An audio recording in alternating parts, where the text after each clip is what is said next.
Welcome back. This episode has unintentionally become a little bit of a Canadian or Canada episode. We're going to talk about the poem, in particular, Flanders Fields, and a couple of sort of versions of that poem. This is a great episode. If you've not heard the poem Flanders Fields before, it is a eye-opener, a fantastic poem that is for everybody, and everybody needs to hear this poem. Further to that, the poem has been sang by a Canadian singer just for your entertainment here on Blue Pigment. You are listening to Blue Pigment Podcast, a podcast for art. The definition of the word art is expression or the application of human creativity, a skill or imagination. I hope to discover new talent in areas such as music, poetry, to mixed martial arts and everything in between. I want to start with my own profession, Her Majesty's Armed Forces. The military has an abundance of characters, and I want to provide a platform for talented regulars, reservists, and veterans. Follow my journey as I show you that there is more to the armed forces than just bullets and bombs.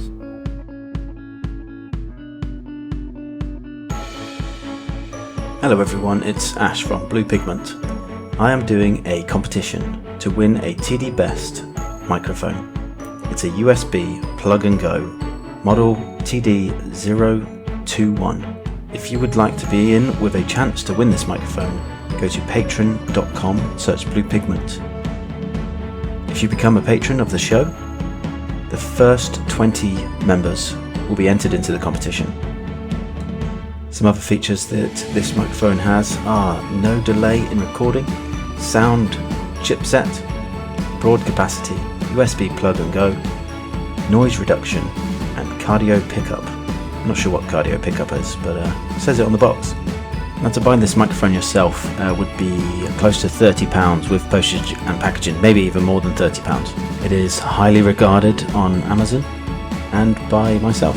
You could win it for as little as £1. So again, for you to be in with a chance to win this microphone, head to patreon.com and search Blue Pigment, become a patron, and the first 20 patrons will be entered into the competition. I will put each of your names into a hat, and the winner takes all. Good luck. Welcome to episode 8.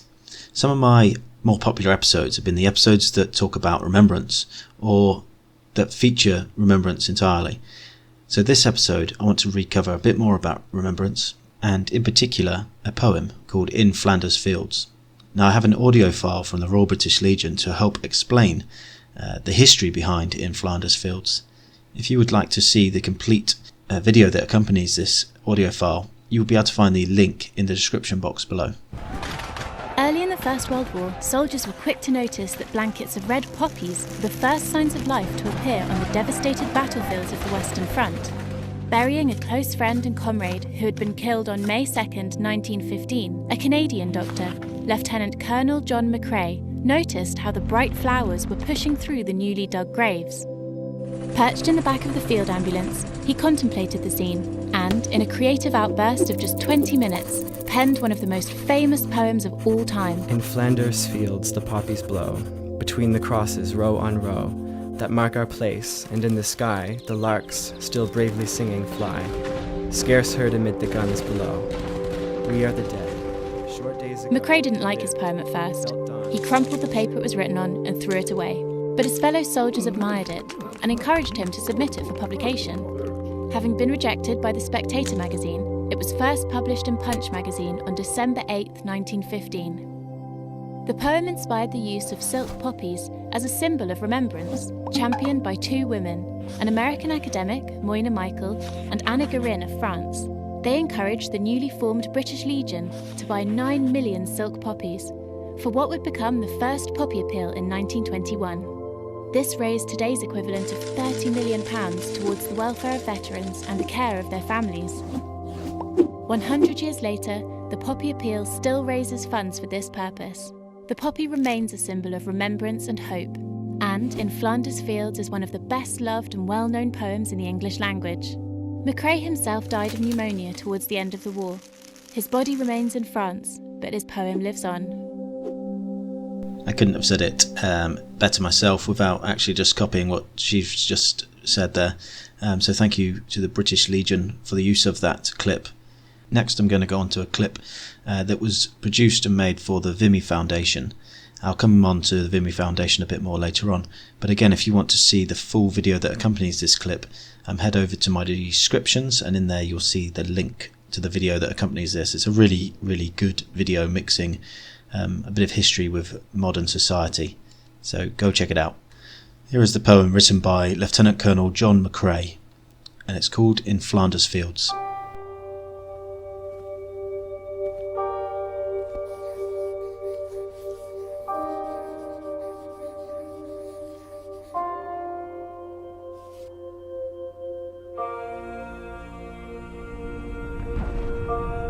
In Flanders Fields the poppies blow. Between the crosses, row on row,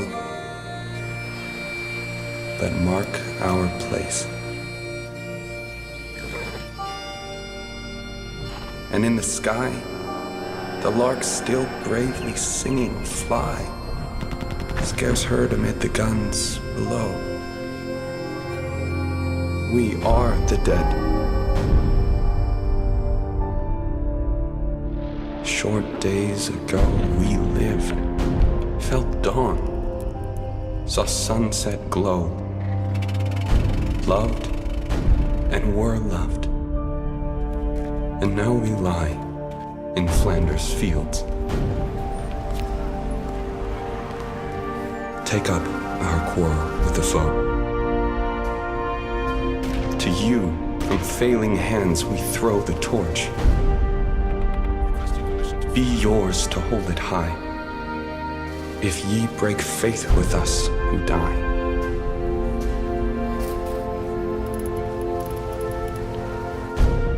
We shall not sleep, though poppies grow.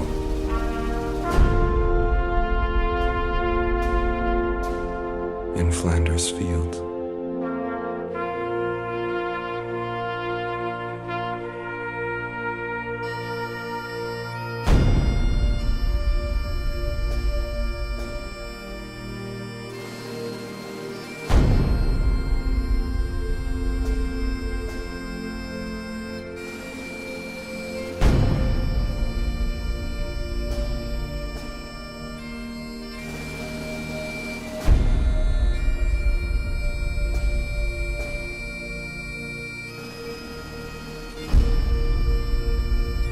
Now I think it's absolutely crazy that Colonel McCrae nearly threw his poem away, and it would have been a sad loss that none of us would have managed to have heard that poem had his own, his men not picked up the piece of paper and read it out and realised that what he had was an amazing piece of art, piece of talent, and a talented man. And it just goes to show, if you are an artist and you have a form of art that you would like to display, do it, because to you it may seem like something simple, but to everyone else it could be an extremely heartwarming and heartfelt message that needs to be conveyed.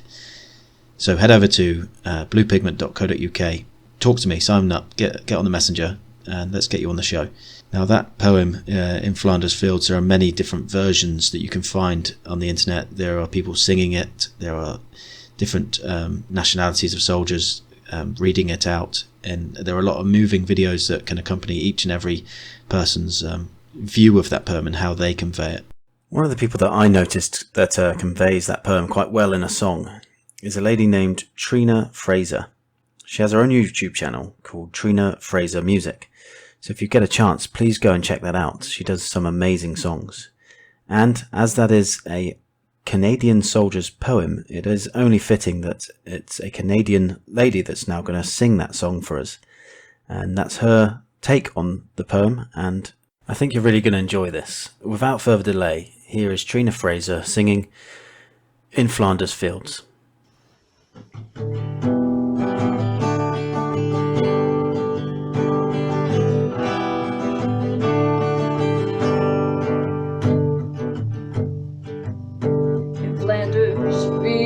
The poppies blow between the crosses, row on go, that mark our place, and in the sky the lark still bravely singing fly.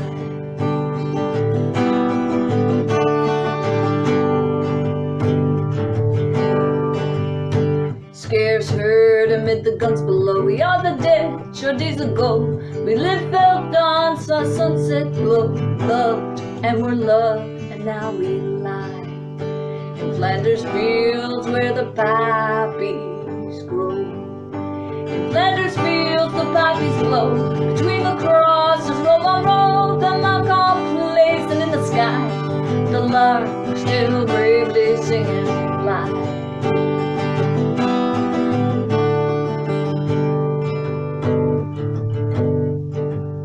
Take up our quarrel with the foe. To you from failing hands we throw the torch. Be yours to hold up high if he breaks faith with us who die. We shall not sleep though the poppies grow. In Flanders Fields the poppies blow. Between the crosses, row on row, the mark our place, and in the sky the lark still bravely singing fly. Between the crosses, row on row, the mark our place, and in the sky the lark still bravely singing fly. In Flanders Fields the poppies blow. Between the crosses, row on row, that mark our place, and in the sky the lark still bravely singing fly.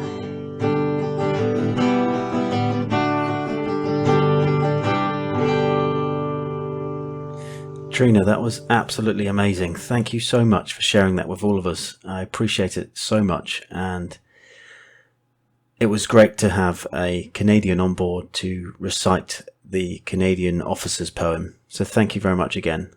And if any of you that have never heard that poem before, or you may know some people that aren't into poetry, that is one that will probably get people into poetry. So if you get a chance to like, share and subscribe and send this episode out to your friends, do it and get them to listen to that poem, because it is a very historical and incredible poem.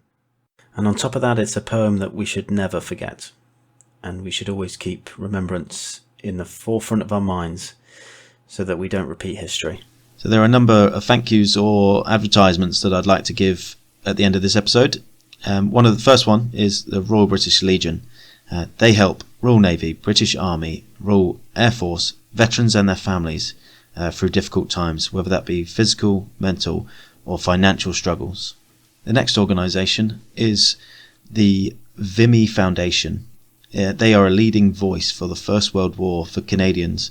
The foundation works to preserve and promote Canadians' ongoing legacy of leadership as symbolised by the First World War victory at Vimy Ridge in April 1917, a milestone where Canada came of age and was recognised on the world stage. If you would like to make a donation to either of these charities, you can go to the britishlegion.org.uk, or for the Vimy Foundation, you can go to vimyfoundation.ca. And I can obviously not forget to thank Trina Fraser for her input on this episode. And please go and subscribe to Trina Fraser Music on YouTube. So that concludes episode 8. And please let me know if you think the episode should be longer. I don't think they should. They definitely shouldn't be any shorter, but if you think they should be longer, please let me know. And if you have any other suggestions of how you would like the podcast to develop and which direction you would like it to go to. One of the directions that I thought about broadening the podcast's horizons was to include dependents within the podcast. So I've obviously advertised it to regulars, reserves and veterans, but I've never actually talked about dependents. That's wives, girlfriends, boyfriends, husbands. If you have a boyfriend, girlfriend, wife or husband that is talented, please get in touch with me, get them on the show, and we can vocalise how that they are related to the forces. Thank you very much for tuning, and I look forward to seeing you all again soon. You are listening to Blue Pigment Podcast, a podcast for art. If you have a particular talent that you'd like displayed, this can be your platform. You can find me on Facebook, Twitter, Instagram, YouTube, Spotify, or you can go to bluepigment.co.uk for more information.